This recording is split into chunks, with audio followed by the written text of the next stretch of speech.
Hello students, कैसे हो आप सभी। आई होगा आप बिल्कुल बढ़िया होंगे। और आपकी क्लास 7 से रिलेटेड जो सोशल साइंस सिविक्स की जो वीडियो आते हैं वो ज़रूर देखते होंगे, क्योंकि आप सभी को पता है हमने पहले ज्योग्राफी को कवर किया है। अब जो हम किसको कवर कर रहे हैं, अब की सिविक्स को कवर कर रहे हैं। तो सिविक्स का हमारा जो चैप्टर रहेगा 4, growing up as boys and girls. और देखिए, हमारा जो काम होता है, जो चैप्टर आप 3 से 4 दिनों में कंप्लीट करते हैं, उसको हम 20 से 25 मिनट में कवर कराने की कोशिश करते हैं, ताकि नोट्स के माध्यम से आपका चैप्टर जो जल्दी कवर हो जाए, आपको चैप्टर के पूरे कंसेप्ट समझ में आ जाए कि चैप्टर के अंदर क्या दिया गया। और अगर आपको इंटरनल क्वेश्चन बनाने पड़े तो उसके लिए भी आसानी हो। अगर आपको इंटरनल क्वेश्चंस की वीडियो चाहिए, या फिर शॉर्ट क्वेश्चंस की वीडियो चाहिए, या फिर लॉन्ग क्वेश्चन की वीडियो चाहिए, तो आप उसके लिए भी क्या कर सकते हैं, कमेंट में कर सकते हैं। और कोई डाउट हो तो आप पूछ सकते हैं। तो चलिए स्टार्टिंग करते हैं अपने चैप्टर की। Let's go. Growing up in Samoa in the 1920s, according to research report on the Samoan society, children did not go to school. At an earlier age, they learned things such as have to take care of children or do household work from older children and from adult. Both boys and girls used to household work. तो यहाँ पर जो growing up सामूहिक जो children है, एक इलाका है, उनके बच्चों के बारे में बताया गया कि जब वो बच्चे बड़े हुए 1920s में, कि तो वो कैसे कैसे क्या क्या करिए करते थे। तो एक रिसर्च के अकॉर्डिंग, यानी एक रिसर्च की जो सामाउन सोसाइटी में रिसर्च की गई 1920 में, तो उस रिसर्च के अकॉर्डिंग पाया गया कि उस समय वहाँ के बच्चे स्कूल नहीं जाते थे। वो घर पर रहकर जो अपने से छोटे जो भाई बहन होते थे, यानी जो छोटे बच्चे होते थे, उनकी देखभाल करना सीखते थे। और जो घर में काम होता था वो अपने बड़े होते थे, जो उनसे बड़े होते थे, उनसे सीखते थे कि घर का काम कैसे किया जाता है और छोटे बच्चों की देखभाल कैसे की जाती है। तो both boys and girl use to household work. तो इस तरीके से जो बॉयज और गर्ल्स होते थे, दोनों हाउस होल्ड वर्क के बारे में सीखते थे। यानी वो स्कूल नहीं जाते थे, सिर्फ घर का काम संभालना और अपने से छोटे जो बच्चे होते थे उनको किस तरीके से संभाला जाए, ये सारी चीज़ें संभालते थे। तो चलिए देखते हैं नेक्स्ट। ग्रोइंग अप में इन मध्य प्रदेश इन 1960। तो मध्य प्रदेश के बारे में जानते हैं कैसे क्या करते थे वो लोग। फ्रॉम क्लास 6 ऑनवर्ड, आपने जो 6 ऑनवर्ड क्लास किए तो उसमें आपने क्या जाना। Boys and girls went to separate school. Girls school had a central courtyard where they played in a total seclusion and safety from the outside world. The boys' school had no such courtyard and their playground was just a big space attached to the school. The girl always went in group because they also carried fears of being teased or attacked. तो क्या बताया कि class जो 6 में आपने पढ़ कर आए कि बॉयज़ और गर्ल्स के जो पहले अलग अलग स्कूल होते थे मध्य प्रदेश में 1960 में। गर्ल्स जो होती थी, जो गर्ल्स का स्कूल होता था, जो उसका कोर्ट यार्ड होता था, वो बिल्कुल सेंटर में होता था। वहीं पर बैठकर वो टोटली से यानी खेल का जो कार्य होता था कर लेती थी। वो सिर्फ उनकी क्या बनाया गया था, वर्ल्ड के यानी जो बाहरी तत्वों से बचने के लिए वो बीच में उनका प्रांगण बनाया गया था। जो बॉयज़ स्कूल होते थे उनका जो कोर्टयार्ड होता था वो कहीं भी हो सकता था, और प्ले ग्राउंड जो होता था उनका बिल्कुल फ्रंट में, और खेलने के लिए एक बड़ा स्पेस होता था जो स्कूल से अटैच होता था। जो गर्ल्स होती थी हमेशा किसके ग्रुप में जाती थी स्कूल में, ताकि उन पर कोई अटैक ना हो और किसी न किसी बाहरी तत्वों के भय से। After reading above the two stories, you will realize that there are many different ways of raising children. You would have also analyzed that societies make clear distinction between boys and girls. तो देखिए, हमने 2 story पढ़ी हैं। एक story पढ़ी हमने सामाउन children की, जो बच्चे घर पर रहकर अपने भाई बहन को और घर का कार्य करते थे, और दूसरी जो स्टोरी पढ़ी हमने मध्य प्रदेश में, कि मध्य प्रदेश में क्या देखा आपने कि किस तरीके से बॉयज़ और गर्ल्स के 1960 में अलग अलग स्कूल होते थे। और जो बॉयज़ का स्कूल था वो किस तरीके से बनाया जाता था, उनका जो प्लेग्राउंड होता था वो बिल्कुल बड़ा होता था और स्कूल से अटैच करता हुआ बाहरी फ्रंट पर होता था। लेकिन जो गर्ल्स का प्लेग्राउंड होता था, कोर्टयार्ड होता था, एक बीच में एक आंगन होता था जिसके अंदर ही लड़कियां बैठकर खेल सकती थी। और जब लड़कियां स्कूल में जाती तो वो ग्रुप में जाती थी। क्यों जाती थी ग्रुप में? कि उनको कोई की बाहरी तत्व न छेड़े या किसी तरीके का उनके ऊपर कोई अटैक न हो। तो इस तरीके से लड़कियों को संभल कर यानी ग्रुप वाइज स्कूल में जाती थी। तो इन स्टोरी के माध्यम से हमने पढ़ा है कि हमारे समाज में जैसे आज भी कुछ है कि मानते हैं कि आज भी स्कूल में तो हम यानी बॉयज और गर्ल्स एक साथ पढ़ते हैं, लेकिन फिर भी सामाजिक रूप से कुछ हमारी जो सोच है वो अलग है अब भी रहती है। तो ये तो हमारी ओल्ड स्टोरीज थी, एक तो 1920 की और एक 1960 की। लेकिन अब भी जो हमारी जो सेंचुरी चल रही है 21st सेंचुरी, इसमें भी ज़्यादा कुछ बदलाव नहीं हुआ। लेकिन हाँ, काम करने में और पढ़ने लिखने में लड़कियां आगे चली गई हैं। आगे देखिए, वैल्यूइंग हाउस वर्क की हाउस वर्क की क्या वैल्यू होती है। The main responsibility for house work are care giving task such as looking after the family lies with women, yet the work that women do within the home is not recognized as work. It is also assumed that this work comes naturally to women. Therefore, women do not get paid for housework and society devalue this work. तो house work की value क्या है? तो देखिए, main responsibility जो होती है house work की, या जो मतलब जितने भी केयर गिविंग टास्क होते हैं, जैसे बच्चे संभालना या फैमिली को संभालना है, ये सब किसके साथ होती हैं? ये वुमेन के साथ होती हैं। यानी वुमेन ही मोस्टली घर का काम संभालती है। Yet they work that women do within the home is not recognised as work. और उसको यानी वो अगर बाहर भी कोई वर्क करते हैं तो घर का जो कार्य होता है वो अपना कार्य है, अपनी मनपसंद से नहीं, बिल्कुल चाहे उसको पसंद है या नहीं, लेकिन उसको वो कार्य करना पड़ता है। इस तरीके से हम कह सकते हैं कि नेचुरली रूप से जो वर्क है घर का वो किसको दिया गया है? वुमेन को। इसके बावजूद भी क्या है, वुमेन कितना भी घर का काम करती है उसको उस काम की कोई पे नहीं मिलते, चाहे वो सुबह से लेकर शाम तक उस काम को करती रहे। और सोसाइटी में भी इस काम की जो है कोई वैल्यू नहीं होती है। अगर कोई भी वुमेन जो वर्किंग वुमेन है वो बाहर जाकर कहीं पर कार्य करती है तो उसको उस काम के बदले क्या मिलती है? पेड मिलती है और उसको समाज में वैल्यू मिलती है। लेकिन कोई अपने घर का ही काम करती रहती है, अपनी फैमिली को संभालती है, अपना सारा घर का कार्य करती है, अपने बड़े बुजुर्गों को संभालती है, लेकिन उसको उस काम के बदले न तो सोसाइटी में वैल्यू दी जाती है और न कोई पे दी जाती है। Lives of domestic workers, house worker involve many different tasks. A number of these tasks require heavy physical work in both rural and urban area.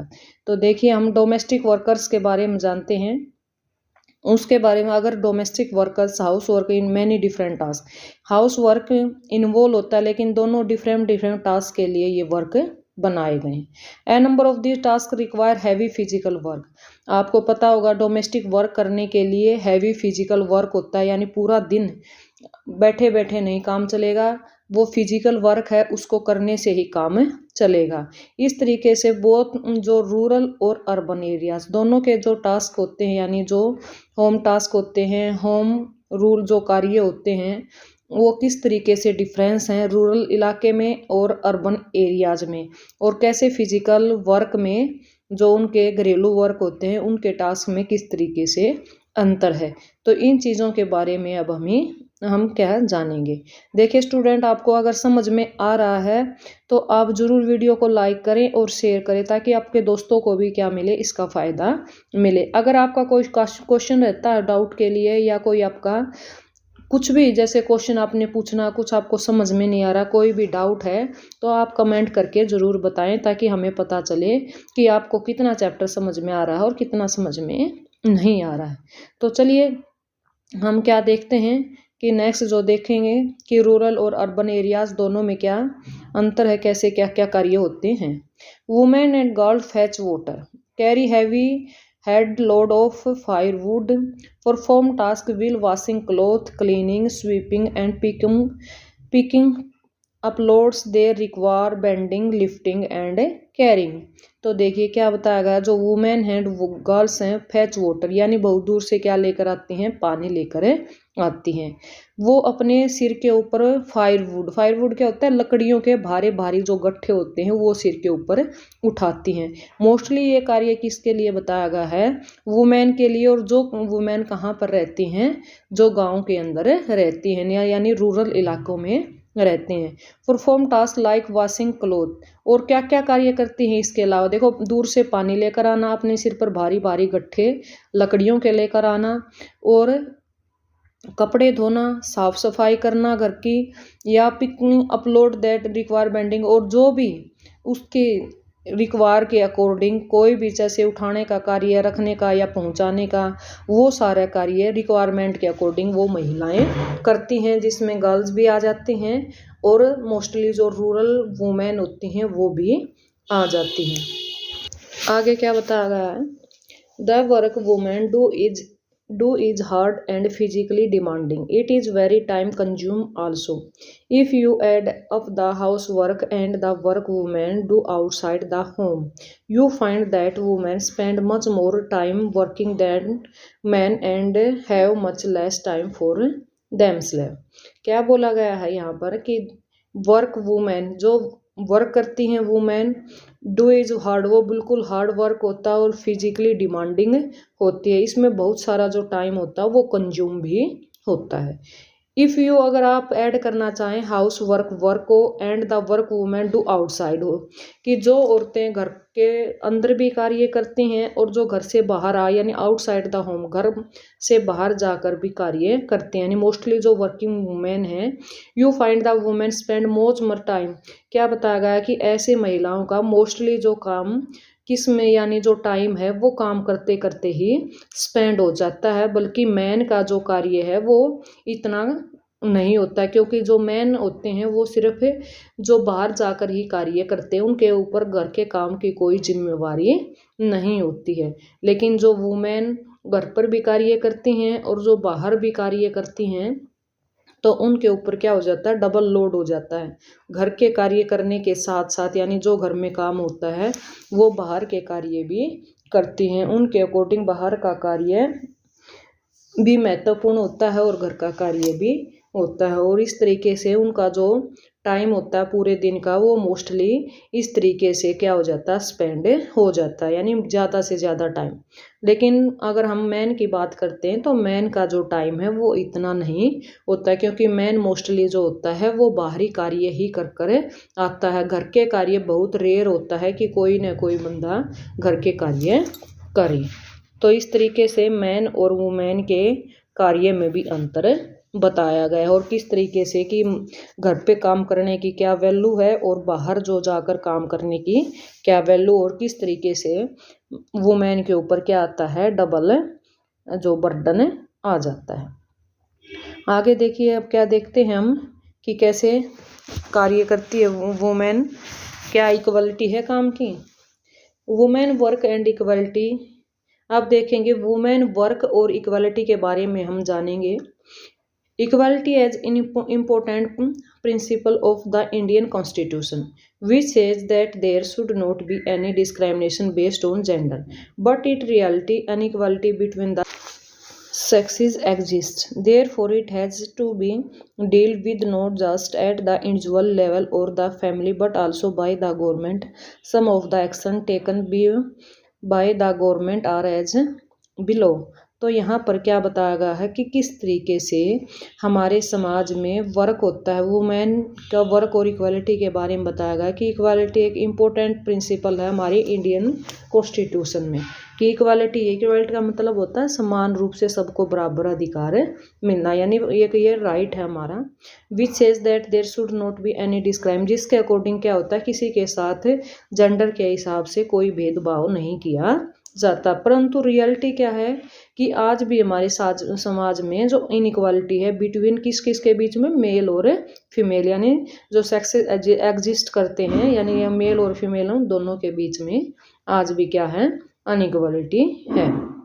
Therefore, it has to be dealt with not just at individual level. आज भी अगर देखने को मिले तो इनका जो individual level है वो सेम नहीं है। फैमिली के अकॉर्डिंग सेम नहीं है, लेकिन गवर्नमेंट के अकॉर्डिंग क्या है, सेम है। सम ऑफ देयर एक्शन टेकन, इसलिए गवर्नमेंट को उनके लिए कोई न कोई क्या करना चाहिए, एक्शन उठाए गए हैं जो नीचे दिए गए हैं। तो देखिए यहाँ पर आपको क्या समझ में आया कि हमने क्या पढ़ रहे हैं, वर्क, वुमेन वर्क और इक्वालिटी, की वुमेन वर्क में इक्वालिटी है।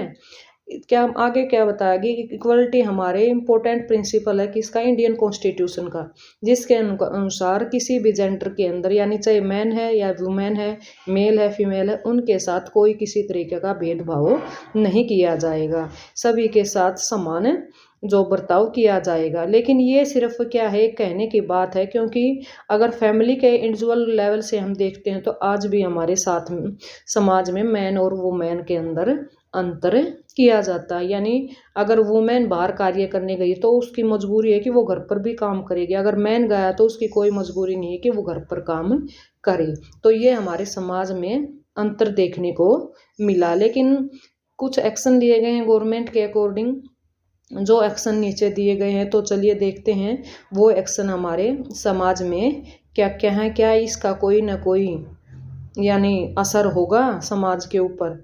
तो इन समाज के जो रूल हैं देखेंगे और गवर्नमेंट के rule. It has promoted girl education. तो देखिए फर्स्ट पॉइंट क्या दिया गया है कि भाई गवर्नमेंट को क्या, गवर्नमेंट ने क्या क्या कदम उठाए हैं इसको एक करने के लिए कि गर्ल की एजुकेशन को क्या किया है, प्रमोट किया है। तो फर्स्ट पॉइंट आपको याद रखना है, it has promoted girl education. Second point क्या दिया गया है, the government has set as anganwadis of children care centre in 12 village in the country. और गवर्नमेंट ने क्या किए हैं, गाँव पर यानी मोस्टली जो गांव है हमारी कंट्री के, तो उनमें क्या की गई है, आंगनवाड़ीज को सेट किया गया। आंगनवाड़ीज का मतलब क्या होता है, छोटे छोटे जो बच्चे हैं जिनको चाइल्ड केयर सेंटर भी हम बोलते हैं, उनके लिए खोले गए हैं जिनकी एज 3 साल से कम होती है। तो आंगनवाड़ी जो सेंटर हैं या जो चाइल्ड केयर सेंटर हैं वो मोस्टली विलेज के अंदर खोले गए। The government has passed laws that make it a mandatory for organizations that have more than 30 women employees to provide crèche facilities।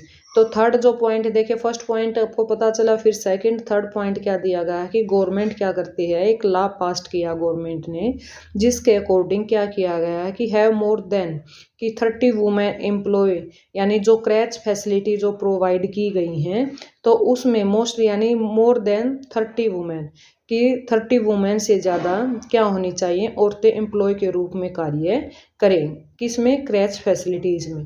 क्रैच facilities आप समझते हो, यानी जो मोस्टली जो वुमेन जो बच्चों की केयर करती हैं, किस तरीके से बच्चों को खाना पिलाना या कोई भी काम करना है, उनकी देखभाल किस तरीके से करनी है, तो ये होते हैं क्रैच। जिसके अंदर जो माँ बाप बाहर काम के लिए जाते हैं तो वो अपने बच्चों को उस क्रैच के अंदर छोड़ दें जहाँ पर बहुत सारी वुमेन एम्प्लॉयज होंगी जो उनके बच्चों की देखभाल करेंगी एज ए मदर। तो देखिए क्या आपको बताया भी गया है, वो ये मैंने समझाया, लेकिन लिख कर भी आपको दिखाते हैं नोट्स के माध्यम से। A creche is a facility which enable parents to leave their children while they are at work and where children are provided within a stimulating environment for their holistic development। तो यहाँ पर क्या बताया गया है, क्रैच क्या होते हैं। तो क्रैच क्या है, एक ऐसी फैसिलिटी दी गई है, पेरेंट्स को अवेलेबल करवाई गई है जो अपने बच्चों को छोड़ उस क्रैच के अंदर छोड़ दें जब वो कहाँ पर जा रहे हो, अपने वर्क पर जा रहे हो। तो वेयर चिल्ड्रन आर प्रोवाइड, उनके जो चिल्ड्रन जो बच्चे होते हैं उनके लिए जो स्टिमुलेटिंग इन्वायरमेंट बनाया गया, एक होलिस्टिक डेवलपमेंट की जिस तरीके से घर पर बच्चों को रखा जाता है, उनकी देखभाल की जाती है, उनकी हर ख्वाहिश पूरी की जाती है छोटे छोटे बच्चों की, तो वैसी ही फैसिलिटी जो होती है वो क्रैच के अंदर दी जाती है। यानी एक जो घर का जो माहौल होता है, जो होलिस्टिक डेवलपमेंट होता है, जो अच्छा विकास होता है, घर जैसा पवित्र विकास जहाँ पर बच्चे अच्छी तरीके से फल फूल सकें, उनकी हर इच्छा की पूरी की जा सके, तो ऐसी फैसिलिटी क्रैच के अंदर दी गई है। और ये जो क्रैच जैसी जो फैसिलिटीज़ हैं ये किसने जिस इनको इनेबल किया है तो गवर्नमेंट ने, कि किस तरीके से पेरेंट्स अपने बच्चों को निश्चिंत होकर क्रैच के अंदर छोड़कर जा सकें और वो अपने कार्य को सुचारू रूप से कर सकें। तो ये था हमारा छोटा सा चैप्टर, जिसके अंदर क्या बताया, growing up child girls and boys, कि किस तरीके से जो बॉयज़ और गर्ल्स का ग्रोइंग अप होती है। तो हमने नोट्स के माध्यम से सिर्फ 20 से 25 मिनट में अपना चैप्टर कवर कर लिया है। तो चलिए अब देखते हैं हमारे चैप्टर के बाद कि किस तरीके के जो क्वेश्चन हैं आपसे एग्जाम्स के अंदर पूछे जाते हैं। चैप्टर छोटा था लेकिन इम्पोर्टेंट है, तो क्वेश्चन के माध्यम से देखते हैं कि कैसे कैसे क्वेश्चन आपसे पूछे जाएंगे। तो हमारा जो चैप्टर आता है, क्वेश्चन आता है चैप्टर का, which country does Samoa belong to? Samoa gained it independent from New Zealand in 1960 but it still remain a member of the Commonwealth. तो यहाँ पर देखिए क्या पूछी गई है कि which country does Samoa belong to, कि जो सामोन है वो कौन सी कंट्री से बिलोंग करते हैं। तो सामोन जो gained independent from New Zealand in 1962 but it still remains A member of the Commonwealth. क्या बताया गया, जो सामो है वो 1962 में किससे आज़ाद हुआ है? न्यूजीलैंड से अलग हुआ, यानी आज़ाद एक शासित प्रदेश बना। But it still remain a member of the Commonwealth, लेकिन वो फिर भी किसका मेंबर रहेगा? कॉमनवेल्थ का जो मेंबर रहेगा। तो आपको ये याद रखना है, एक तो 1920 में स्टोरी बताई गई सामो की, कि किस तरीके से वहाँ के जो बच्चे थे कैसा अपना जीवन व्यतीत करते थे। अगर आपने ये पूछा जाए कि कौन सी कंट्री सामो से, जो सामो हो वहाँ से बिलोंग करते थे, तो सामो आपको याद रखना है न्यूजीलैंड के से अलग होकर 1962 में एक शासित प्रदेश बना है, लेकिन वो कॉमनवेल्थ का जो मेंबर है वो बना रहेगा। तो ऐसे ये फर्स्ट क्वेश्चन पूछा गया आपसे। तो इसी तरीके से आपसे जो दूसरे क्वेश्चन है वो चैप्टर के अंदर पूछे जाएंगे। तो देखिए चलते हैं, हमारा जो नेक्स्ट क्वेश्चन आता है उस पर। सेकंड क्वेश्चन क्या है, हु आर डोमेस्टिक वर्कर्स, कि जो डोमेस्टिक वर्कर्स होते हैं वो कौन होते हैं?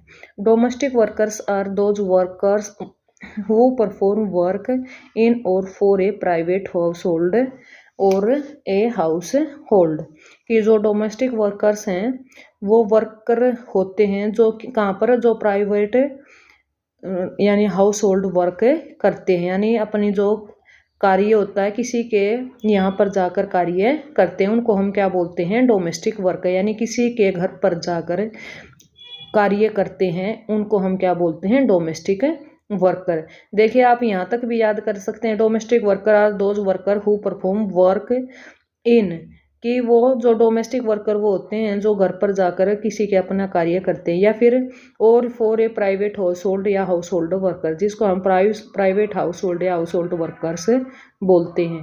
तो इस तरीके से डोमेस्टिक वर्कर्स होते हैं। हमारा सेकंड क्वेश्चन था। चलिए देखते हैं थर्ड क्वेश्चन।